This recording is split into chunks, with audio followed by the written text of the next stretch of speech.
Hello, students. I welcome you all for the session on vocabulary related to economics. So, normally, what happens with the student is like they feel a little uncomfortable dealing with the passages related to economics, obviously, because of the terminology being used in economics. All right. So, the basic motto or agenda of conducting today's session will be making you people acquainted. Acquainted means familiar with the terminology related to economics. I hope you all will enjoy the session. If not enjoying, so definitely will be benefited by the session. All right क्योंकि काफी students होते हैं जिनको economics थोड़ी सी boring लगती है all right the reason that they feel a little bored while reading passages based on economic is that they are not actually familiar with the passages all right or familiar with the terminologies related to economics तो obviously जो चीज हमें समझ में नहीं आती we tend to feel bored all right so now let's continue with the session first terminology is amortization. So, bacha, amortization basically is the reduction of the value of an asset by prorating. Prorating exactly क्या होता है? By distributing its cost over the period of years. All right, जैसे आप अगर देखें car, आपने अभी जो ऑन रोड कार परचेज करी है बच्चा, उसकी जो वैल्यू होगी after 10 years will be different. All right, तो reduction of value will always be there. जैसे कुछ एसेट्स आपके ऐसे होते हैं जिसमें एप्रिसिएशन होता है और कुछ एसेट्स आपके ऐसे होते हैं जिसमें डेप्रिसिएशन होता है. लैंड की वैल्यू हमेशा बढ़ती है ऑल राइट, लेकिन मोबाइल फोन हुआ या आपका कुछ से इलेक्ट्रॉनिक गैजेट हुआ, कार हुआ, उसमें over the period of time आपकी कॉस्ट कम होती जाती है ऑल राइट. तो आप देखिए बच्चा, अगर आप सेकेंड हैंड कार लेने जाते हो तो ऑब्वियसली उसकी जो कितना ट्रबल हो चुका है, किस ईयर का मॉडल है, 2000 का है, 2019 का है ऑल राइट, जिस भी ईयर का मॉडल होता है अकॉर्डिंगली उसकी कॉस्ट डिसाइड होती है. तो obviously there has always been a reduction of value of an asset by prorating its cost over the period of time. All right, आप देख सकते हो इसमें बलून धीरे धीरे धीरे धीरे it is of no use all right, या उसकी उतनी वैल्यू नहीं रहेगी, उसको हम लोग यूज कर सकते हैं बट इतने इफेक्टिवली यूज नहीं करेंगे, so obviously the cost won't be effective. Now second is capitalism. Capitalism basically an economic system based on private ownership of an asset. All right, जैसे आई गिव एन एग्जाम्पल, यहाँ पे काफी सारे ऐसे आपके construction से रिलेटेड, जैसे आपकी एक मशीन होती है जिसमें आप लोग यू नो लाइक जिससे घर बनता है ऑल राइट. तो I am not able to recollect that name बच्चा, I think that is grinding machine all right. तो ग्राइंडिंग मशीन में आपने देखा होगा कि वो कैपिटलिज्म का कॉन्सेप्ट है, economic system based on private ownership. तो काफी सारे लोग हैं जो ग्राइंडिंग मशीन घर पे रखते हैं, घर पे या अपने स्टोर पे रखते हैं, शॉप पे रखते हैं ऑल राइट, और जब जब रिक्वायर्ड होती है तो we just call them. Grinding machine आपकी कैपिटलिज्म के कॉन्सेप्ट में आ सकती है बच्चा. And in number of like कुछ ट्रक्स होते हैं ऑल राइट, तो जो आप लोग प्राइवेट ओनरशिप है ऑल राइट, आप प्राइवेट लोगों से लीज पर लेते हैं. गवर्नमेंट के कुछ कॉन्ट्रैक्ट्स हैं, ब्रिज गवर्नमेंट बनवा रही है लेकिन उसमें काफी सारी ऐसे मटेरियल यूज हो सकते हैं या मशीनरी यूज हो सकती है जिसकी ओनरशिप आपकी प्राइवेट है ऑल राइट. तो that is the concept of capitalism. Now next देखिए बच्चा, अब देखिए कॉस्ट ऑफ कैपिटल क्या होता है? That is an opportunity cost of funds employed as a result of an investment decisions all right. तो बेसिकली अगर आप देखें इन्वेस्टमेंट के जो डिसीजंस होते हैं उसमें कॉस्ट ऑफ कैपिटल का आपका अपॉर्चुनिटी रहती है all right. The rate of return that a business could earn if it choose another investment with equivalent risk all right. तो हम यहाँ पे कॉस्ट ऑफ कैपिटल ऐसे डिसाइड करेंगे बच्चा कि सपोज हमारे पास दो ऑप्शंस हैं ऑल राइट, और हम देखेंगे कि अगर हम इक्विवेलेंट रिस्क ले रहे हैं, मतलब दोनों ही ऑप्शंस में अगर हम इन्वेस्ट कर रहे हैं somewhere around 10 lakhs all right, एक पर्टिकुलर अपॉर्चुनिटी है जिसमें हमें प्रॉफिट मिलेगा, मतलब रेट ऑफ रिटर्न रहेगा 2 lakhs, मतलब जो कॉस्ट है प्लस 2 lakhs, तो आपका 2 lakhs प्रॉफिट हुआ, तो दैट्स गोना बी 12 lakhs. या एक आपका एक ऐसी अपॉर्चुनिटी थी जिसमें आपका कॉस्ट इन्वेस्टमेंट कितना था, 10 lakhs का था, लेकिन उसके ऊपर आपको 5 lakhs का रिटर्न मिल रहा है, तो वो 15 lakhs हुआ ऑलमोस्ट 50%। ऑल राइट, तो ऑब्वियसली यहाँ पे हम देखेंगे कि what is an ideal scenario of cost of capital. All right, तो हम obviously we are more prone to invest the same amount, क्योंकि दोनों में रिस्क तो इक्वल है, लेकिन एक में हमें 50% प्रॉफिट हो रहा है, मतलब 5 लाख का प्रॉफिट हो रहा है, और एक में सिर्फ 2 लाख का प्रॉफिट हो रहा है, तो obviously we will be incline towards something जिसमें ज्यादा प्रॉफिट हो रहा है, तो that is cost of capital. अब देखिए डेफिसिट एग्जैक्टली क्या होती है, the property of being less than expected required. All right, तो that is deficit. All right, मतलब कि जितनी एक्सपेक्टेड है या जितनी रिक्वायर्ड आपकी प्रॉपर्टी है या अमाउंट है, तो आप उसमें कुछ कमी आ रही है। फॉर एग्जाम्पल, एक बिजनेस, मुझे सपोज एक इंस्टीट्यूट ओपन करना है। ऑल राइट, मेरी रिक्वायरमेंट है कि मुझे मेरे पास ऑलरेडी इनरोलमेंट्स है समवेयर अराउंड से 400 स्टूडेंट्स का। ऑल राइट, लेकिन मेरे पास सिर्फ 2 ही क्लासरूम है टू टीच स्टूडेंट्स, तो I am having a deficit. All right, यहाँ पे मुझे और ज्यादा क्लासरूम्स की रिक्वायरमेंट है। क्लासरूम मतलब हो सकता है कि बिग हॉल्स हो। मेरे पास 400 स्टूडेंट्स हैं, लेकिन मेरे एक क्लासरूम की कैपेसिटी है सिर्फ 100 और मेरे पास 2 ही हैं। ऑल राइट, तो या तो मैं उसको बैच अलग अलग स्लॉट में लूंगी, लेकिन मेरे पास ये 400 ऐसे स्टूडेंट्स हैं जिनको एक ही टाइम पर आना है। ऑल राइट, तो I definitely will have deficit. All right, तो मुझे चाहिए एक ऐसा वाला हॉल जिसमें शायद ऑडिटोरियम लाइक बिग हॉल हो, जिसमें 200 स्टूडेंट्स की कैपेसिटी हो। ऑल राइट, क्योंकि और वो 2 क्लासरूम से काम चल सकता है, या फिर मेरे पास 4 क्लासरूम्स होना चाहिए। ऑल राइट, ताकि मैं सारे स्टूडेंट्स को अकोमोडेट कर पाऊं। ऑल राइट, लेकिन उसके साथ फिर मुझे ह्यूमन रिसोर्सेज की भी जरूरत पड़ेगी, क्योंकि एट अ टाइम हमें इतनी टीचर्स की रिक्वायरमेंट है। तो what could be ideal scenario कि हम अपने रूम का साइज बढ़ाएं या फैकल्टी कॉस्ट बढ़ाएं। ऑल राइट, या और छोटे छोटे से रूम्स ले। ऑल राइट, तो that is considered to be deficit, कि हमें इस चीज की कमी है। All right, now next is deflation. Deflation is just opposite to inflation. All right, deflation basically, अब पहले तो मैं इन्फ्लेशन यहाँ पे आपको एक्सप्लेन करना चाहूंगी बच्चा। इन्फ्लेशन इज अ सिनेरियो जिसमें प्रोडक्ट्स की कॉस्ट बढ़ती जाती है। All right, for example, Bangladesh is a country, all right, जिसकी इकोनॉमी काफी बूस्टअप हुई है for the last few years. All right, क्योंकि वहां पे ये जो उनकी टेक्सटाइल इंडस्ट्रीज आपकी बड़ी है, उससे काफी सारे लोगों को एम्प्लॉयमेंट मिला है। प्लस बांग्लादेश का एक कल्चर है कि काफी ज्यादातर जो लोग हैं, फैमिलीज हैं, वहां पे एक ना एक बंदा अब्रॉड में है। ऑल राइट, चाहे वो कनाडा हो, चाहे वो दुबई हो, ओमान हो, बट या आप देख सकते हो मालदीव्स वगैरह में। ऑल राइट, तो बांग्लादेशीज आर एवरीवेयर, तो उससे भी उनकी जो कंट्री की इकोनॉमी इंप्रूव हुई है, प्लस उनका वो जो टूरिज्म बढ़ा है। ऑल राइट, स्पेशली जैसे कोक्सेस बाजार वगैरह का, या उनकी फिशिंग इंडस्ट्री काफी इंप्रूव हुई है, टेक्सटाइल इंडस्ट्री इंप्रूव हुई है। ऑल राइट, तो उनकी economy is actually one of the emerging economies, I would say.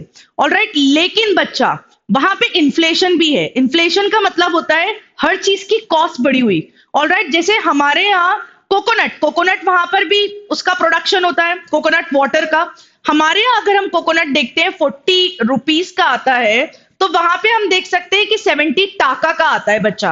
All right, तो वहां पे जबकि इंडियन करेंसी एंड बांग्लादेशी टाका में कोई बहुत ज्यादा डिफरेंस नहीं है, लेकिन कॉस्ट का बहुत ज्यादा डिफरेंस है। यहाँ पे एक आपका हाफ केजी का जो केक आएगा, that's gonna be somewhere around 450 rupees. वहां पे आपको हाफ केजी का केक मिलेगा, दैट इज समवेयर अराउंड 800 टाका, 900 टाका। ऑल राइट, तो actually the price of everything is very high. यहाँ पे टोमेटोज हमें 20 रुपए किलो भी मिल जाते हैं बच्चा, लेकिन वहां पे हमने देखा है टोमेटोज इट्स लाइक आपको 250 टाका पर केजी आपको मिलेंगे। ऑल राइट, तो बांग्लादेश में inflation has always been there, हर चीज की कॉस्ट जरूरत से ज्यादा बढ़ी हुई है। All right, which is beyond the capacity of people, मतलब लोग परचेज नहीं कर पा रहे हैं, लोगों की सैलरीज इतनी नहीं है जितना, तो इसीलिए बांग्लादेश में आप देखिए बच्चा मिडिल क्लास नहीं होता है, या तो upper class people are there who can afford everything, either upper class और poor people who can not afford anything at all. वो सिंपली रोजाना दाल भात खाते रहते हैं, दैट मीन्स दाल चावल। ऑल राइट बच्चा, तो ये it is only because of inflation. Now what do you mean by deflation? बच्चा, deflation is the act of letting the air out of something. All right, एक तो ये प्योर डेफिनेशन होगी बच्चा। इकोनॉमिक्स में हम इस टर्म को यूज करते हैं इन कॉन्टेक्स्ट की किसी भी चीज की कॉस्ट कम हो गई, स्लो डाउन, ऑलराइट, या reduce the cost of something.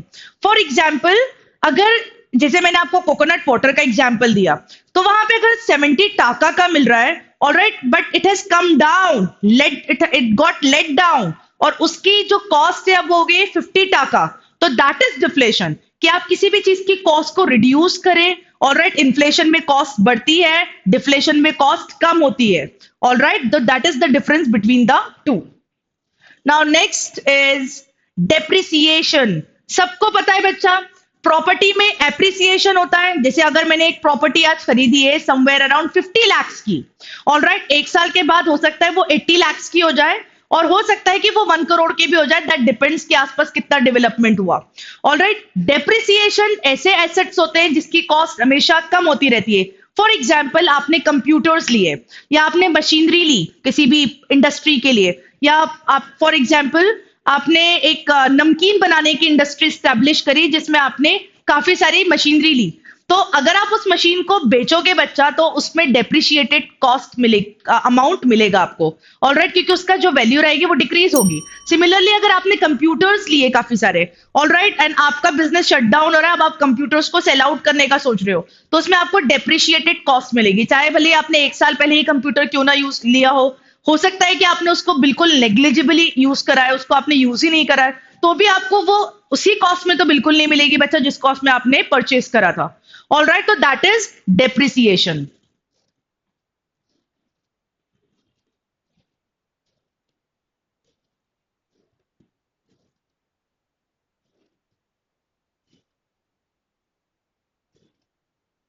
Oops.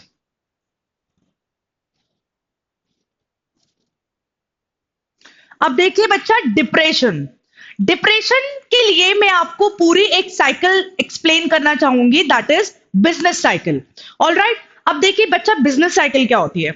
For example, मैंने एक नया बिजनेस स्टार्ट करा है with capital somewhere around 50 lakhs, all right, मेरा इन्वेस्टमेंट रहा, ऑलराइट। अब उस साइकिल से I will definitely try to expand my business, ऊपर की तरफ जाएगा। हो सकता है कि मेरा बिजनेस बहुत अच्छा चल रहा हो तो वो पीक पॉइंट पे जाएगा, और हो सकता है कि उसके बाद रेसेशन आ जाए। तो रेसेशन देखिए, एक होता है आपका वेव बनती है बच्चा, बिजनेस यहां से स्टार्ट हुआ, फिर ऊपर गया पीक पॉइंट तक, फिर वहां से वो नीचे आया, रेसेशन। जहां से आपने बिजनेस स्टार्ट करा था 50 लाख से करा था, और जो भी आपका इंफ्रास्ट्रक्चर था, अगर आपका उससे भी कम हो गया बच्चा, तो you go into depression, all right. तो depression basically is a period when there is a worldwide economic depression and mass unemployment। जैसे बच्चा आपका 2008 में ग्लोबल रिसेशन आया था, तो ग्लोबल रिसेशन में डिप्रेशन भी आया था बच्चा उसके बाद, और कुछ कंट्रीज तो actually got badly affected by them, alright. तो आपका रिसेशन हुआ, रिसेशन की जो नीचे वाली पोजीशन होती है कि आपका बिजनेस बहुत ही नीचे चला गया, दैट इज डिप्रेशन, ऑलराइट। अब देखिए बच्चा, D regulation, the act of freeing from rules. तो रेगुलेशंस क्या होते हैं बच्चा, रूल्स एंड रेगुलेशंस आपने सुने होंगे। D regulate, D negatively use करा जाता है, तो आपने रूल्स एंड रेगुलेशन से किसी चीज को फ्री कर दिया, ऑलराइट। जैसे आपका जीएसटी वगैरह आपने लगाया, ऑलराइट, फिर आपका एक टाइम ऐसा आया कि आपने सब चीजों को फॉर अ टेम्पररी बेसिस बंद कर दिया।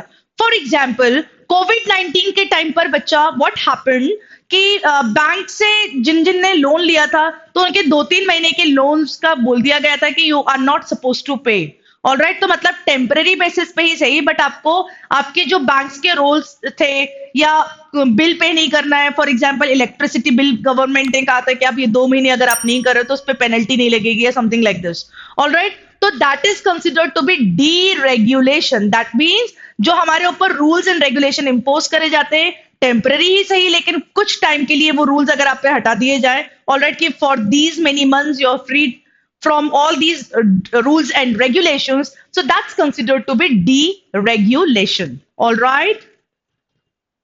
अब देखिए बच्चा, derivatives, a compound obtained from another compound, all right, so that is derivative। बच्चा, I give an example for explaining this terminology. ये जो स्टॉक मार्केट होता है या शेयर मार्केट होता है, ऑल राइट, तो उसका जो आप किसी शेयर मार्केट में पैसे इन्वेस्ट करते हो, तो आप उसको इन्वेस्ट कैसे करते हो? उसके फ्यूचर वैल्यू को डिराइव करते हुए, ऑल राइट, कि फ्यूचर में इसकी वैल्यू बढ़ेगी। फॉर एग्जाम्पल, आपने देखा होगा कुछ लोग गोल्ड में इन्वेस्ट करते हैं, ऑल राइट, कि सबको मालूम है कि गोल्ड की वैल्यू अल्टीमेटली बनना है। कुछ लोग प्रॉपर्टी में इन्वेस्ट करते हैं, डिराइविंग द वैल्यू कि इसकी कीमत फ्यूचर में बढ़ना है, ऑल राइट। आप जब भी प्रॉपर्टी लेने जाते हो बच्चा, तो आप लोकेशन को ध्यान में रखते हो। अगर आपको लगता है बहुत इंटीरियर में है, तो आपने कहा इसकी 10 साल वैल्यू नहीं बढ़ेगी, 10 साल के बाद कुछ हो तो हो। लेकिन अगर मेन रोड की प्रॉपर्टी है, तो इतना फास्ट डेवलपमेंट हो रहा है कि आपको लगता है कि इसकी वैल्यू 1-2 साल में ही बढ़ जाएगी, ऑल राइट। इसी तरह से गोल्ड का रहता है बच्चा। इसी तरह आपका स्टॉक मार्केट होता है, शेयर मार्केट होता है, जो आप बॉन्ड्स खरीदते हो उसका होता है, ऑल राइट। तो आप इन्वेस्टमेंट कब करते हो? Deriving the value of a particular commodity in future, की इसके फ्यूचर में ये कॉस्ट होने वाली है, बढ़ेगी ही, and then you invest. So that is considered to be derivative. अब देखिए बच्चा, devaluation, the reduction of something worth, all right, किसी की वैल्यू कम करना, रिडक्शन।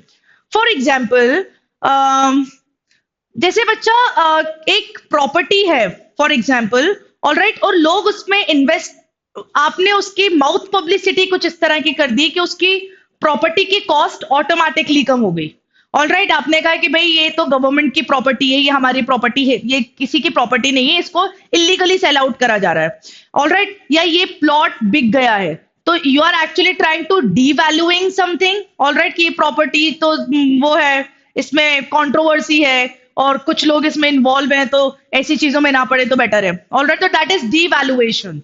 तो कुछ लोग इंटेंशनली करते हैं। आपने स्टॉक मार्केट, शेयर मार्केट में भी देखा होगा कि कभी कभी क्या होता है, वो फॉल्स माउथ पब्लिसिटी करते हैं किसी कमोडिटी की। आप लोगों ने अगर वो मूवी देखी होगी बच्चा, बदमाश कंपनी, ऑल राइट, तो उसमें भी यही एक सीन दिखाया गया था कि किसी कंपनी जिसकी वो थी, टेक्सटाइल इंडस्ट्री थी, या वो गारमेंट्स को डील करते थे, ऑल राइट, तो उसमें शाहिद कपूर का दिमाग चला कि इस कंपनी के सारे शेयर वो खरीद लिए जाए, ऑल राइट। और उसके बाद उन्होंने उसको जगह जगह ऐसे ही फेंक दिया, ऑल राइट, और देखा कि मार्केट में हर कोई वही, मतलब फेंक दिया इन द सेंस कि डस्टबिन में पटक दिया, किसी को फ्री में उन्होंने गिफ्ट कर दी पूरा का पूरा स्टॉक। जब देखा कि मार्केट में एवरीबडी इज वेयरिंग, और उस शर्ट जो कि डिफेक्टिव थी, उसमें क्या था बच्चा कि एक शर्ट का कलर जा रहा था, तो उन्होंने कहा कि आप 10 वॉश तक आते आते ये शर्ट आपकी इस कलर की हो जाएगी, तो it's going to give you a new look.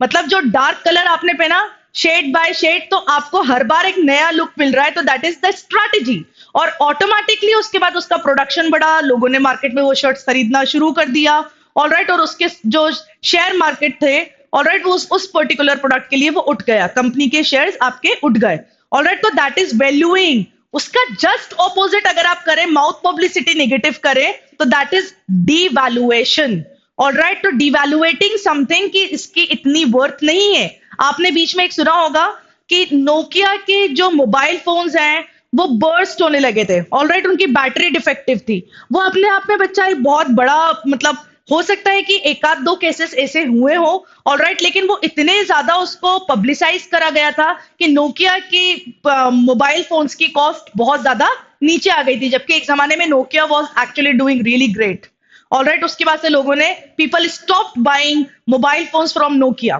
तो दैट इज डिवैल्यूएशन।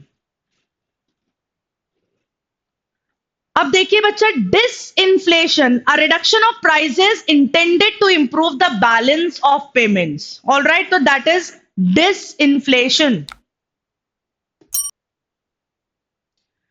बच्चा, disinflation I would like to explain with an example कि फॉर एग्जाम्पल रिसेशन आया, ऑल राइट, और प्राइसेस बढ़ गई हर चीज की।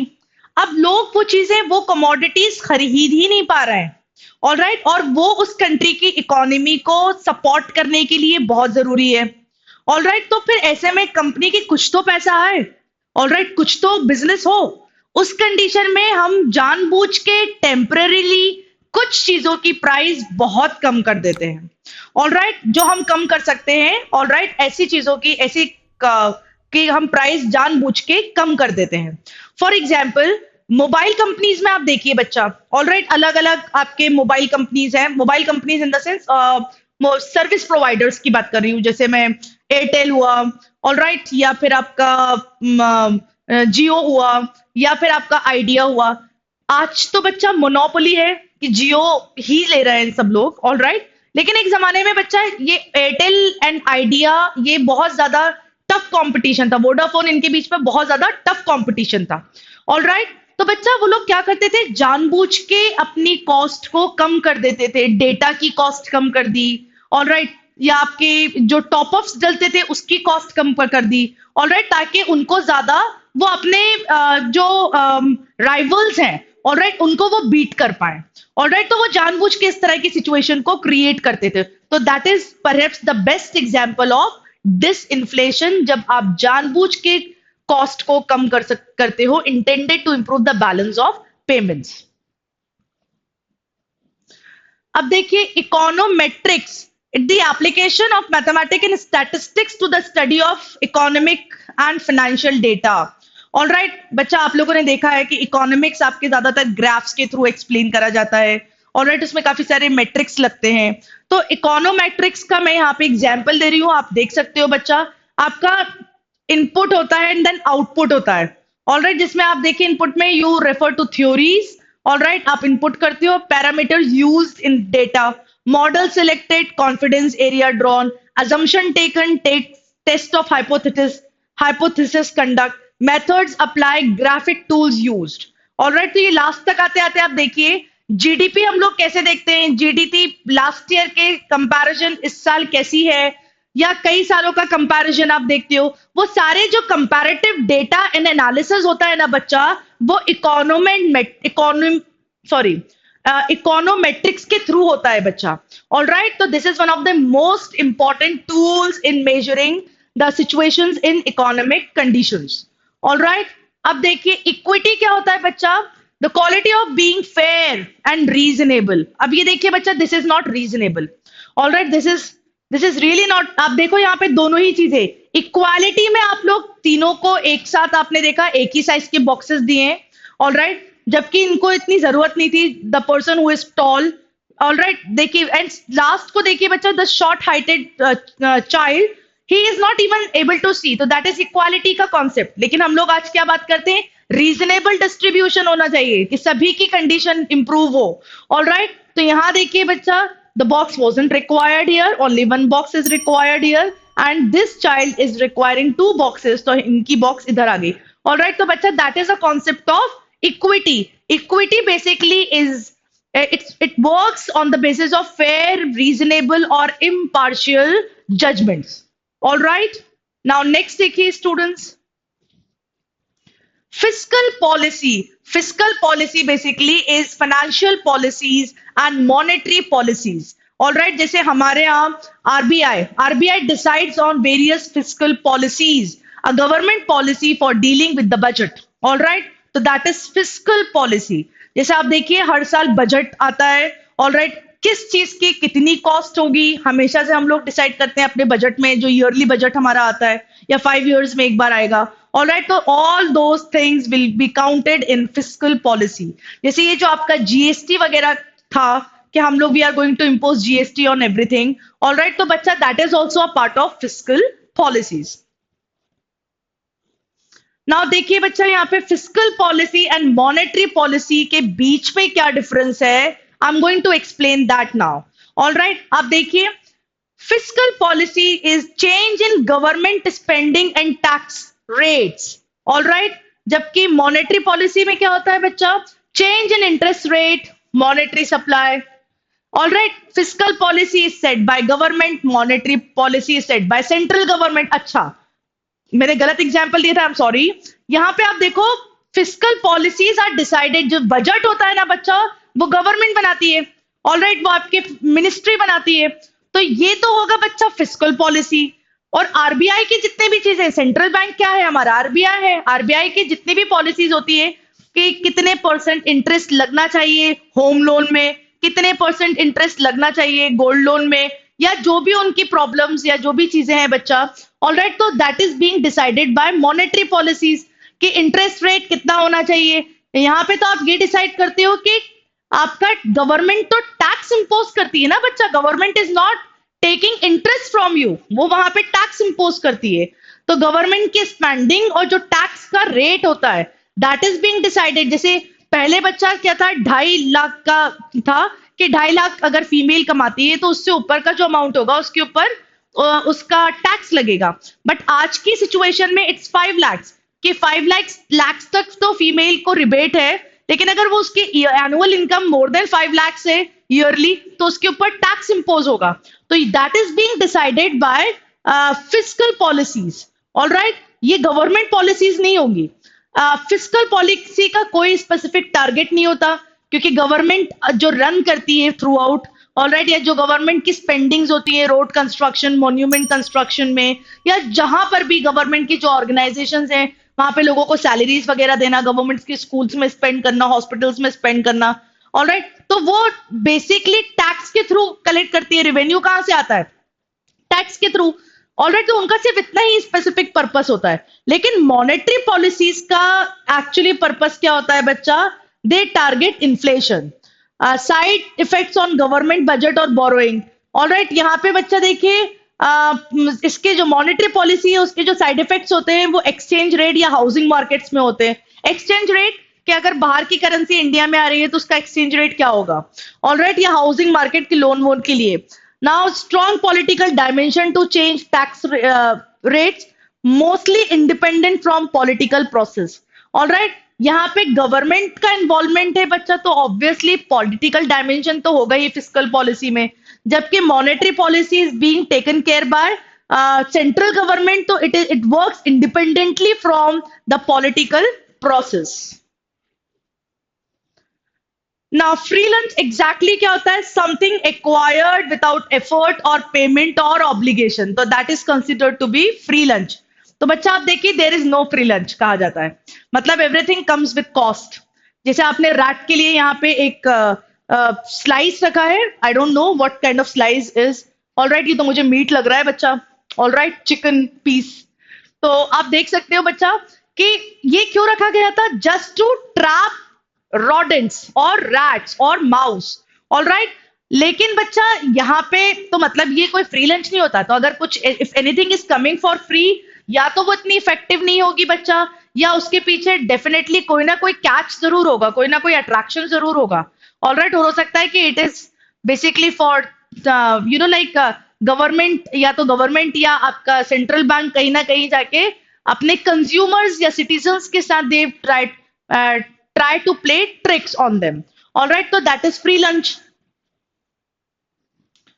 Free trade क्या होता है? The exchange of goods without governmental interferences.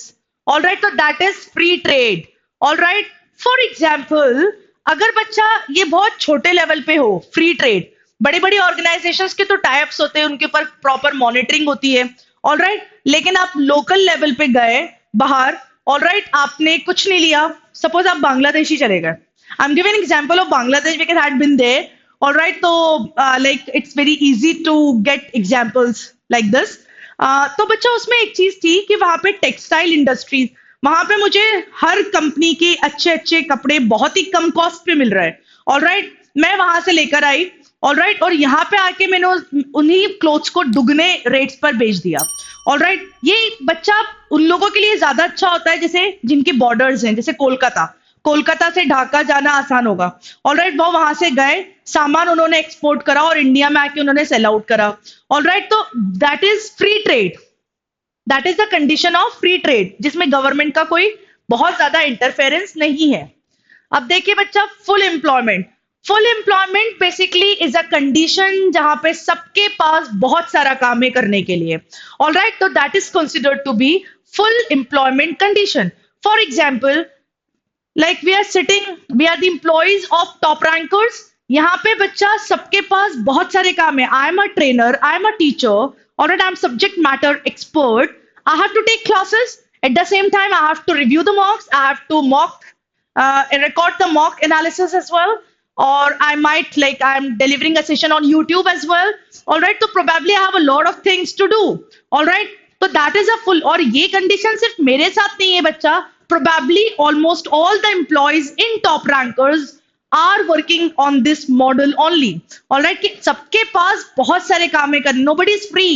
All right, कि यहाँ पे आप किसी के पास कम काम है, किसी के पास ज्यादा है, किसी के पास काम ही नहीं है, तो that's not full employment. यहाँ पे सबके पास बहुत सारा काम है, तो that is considered to be full employment condition, जहां पे हर किसी के पास जॉब हो और हर किसी के पास बहुत सारे काम हो करने के लिए, that is full employment condition.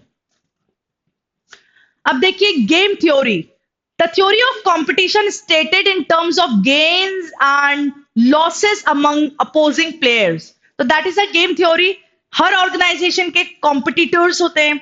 Alright, आप देखिए बच्चा, ये चाहे तो मेरे जैसे एग्जांपल दिया था वोडाफोन, एयरटेल, नोकिया, आइडिया का. ऑलराइट, तो they're also part of game theory. All right, कि कभी किसी का मार्केट उठ रहा है, कभी किसी का मार्केट डाउन हो रहा है. So is the case with iPhone. All right, Samsung, हालांकि iPhone is a different thing. All right, all together जैसे सैमसंग के कॉम्पिटिशन एमआई के फोन्स के साथ हो सकता है. ऑलराइट, या और भी जो दूसरे मोबाइल फोन्स हो सकते हैं उनके साथ. हमारा कंपटीशन दूसरे एजुकेशनल इंस्टीट्यूट्स के साथ हो सकता है. तो कभी किसी का मार्केट अप होता है, कभी किसी का मार्केट डाउन होता है, और वो पूरा आपका क्या रहता है, it's all about gains and losses among opposing competitors, कि किसका कितना ज्यादा गेन था, किसका कितना ज्यादा लॉस था, उसी का कॉम्पिटिशन चलता रहता है. तो that is considered to be game theory. अब आते हैं बच्चा one of the most important terminology, that is GDP, gross. What is the full form of GDP? I just would like to know from you. Gross domestic product. So बच्चा, gross domestic product मतलब होता है total products of all goods and services. जैसे हम लोग software service providers हैं. Already आपने देखा होगा काफी सारी एमएनसीज हैं जहां पे हम लोगों ने आउटसोर्स, मतलब बाहर के कॉन्ट्रैक्ट्स हमारे पास आते हैं. ऑलराइट, तो या आप सर्विस प्रोवाइडर्स के कॉन्टेक्स्ट में देखें तो हम लोग भी सर्विस प्रोवाइडर हैं. We are teaching into teaching industry. हमारा कोई प्रोडक्ट तो है नहीं, हमारे तो students and we are service providers. All right, इसी तरह से बच्चा काफी सारे जगह है जहाँ पे बकायदा प्रोडक्ट्स होते हैं. जैसे आप एग्रीकल्चरल इंडस्ट्री की बात करें तो वहां पे जितना भी जो वीट है, ये आपका जीडीपी जो मेजर होता है, कि जो मंडी में जाता है पूरा का पूरा वीट या राइस आपका मंडी में जाके सेल आउट होता है, तो उनके पास पूरा डेटा अवेलेबल होता है, पूरी कंट्री का डेटा होता है. ऑलराइट, तो वो बच्चा आपका जीडीपी होगा, कि जितनी भी आपके प्रोडक्ट्स हैं ऑलराइट कंट्री में, जितनी भी ऑर्गेनाइजेशंस हैं, जो पैटेंट है, ये बहुत छोटे लेवल पे ऐसा होता होगा जो कि काउंट ना हो बच्चा. फॉर एग्जाम्पल, मेरा 1 एकड़ जमीन है, उस 1 एकड़ पे सपोज आपकी 17 कुंटल गेहूं निकला. ऑलराइट, और वो मैंने मार्केट में जाके सेल आउट नहीं करा, बल्कि मैंने अपने रिलेटिव्स में डिस्ट्रीब्यूट कर दिया, कि कुछ मैंने लिया, कुछ किसी और रिलेटिव्स ने लिया, लाइक माई सिस्टर. ऑलराइट, और like my sister in law. Alright, तो बच्चा उसमें क्या हुआ कि वो मार्केट में नहीं गया, तो उसका डेटा इज नॉट काउंटेड. लेकिन ये बहुत ही मिनिमम लेवल पे होता है बच्चा. बाकी जितने भी हमारी सर्विसेज हैं, जितने भी प्रोडक्शंस हैं, उसका डेटा ऑफिशियली, जैसे आपकी एक डेयरी आपका है, तो उसमें कितना आपका लीटर्स दूध सेल आउट होता है, everything is being recorded, it's all on records. All right बच्चा, तो दैट इज जीडीपी. मतलब टोटल प्रोडक्शन आपका is to be measured by GDP, gross domestic product. So, बच्चा लोग, that's I believe that it is actually sufficing the need of getting you yourself a little acquainted with these terminologies. कुछ तो confidence आया होगा after attending the session on economics terminologies. All right, I'm going to explain more terminologies in my upcoming sessions on topic specific vocabulary in your future. But मुझे लगता है कि इससे ज्यादा अगर आज मैंने आपको ज्यादा इकोनॉमिक्स के बारे में बताया तो definitely you will not like me. All right, and I really want you people to like this video, so please do like and subscribe the channel. That's all for today, students, and I'm going to come up with n number of sessions on vocabulary with specific topics. So hope you enjoyed this session, and thank you so much. Bye bye, take care.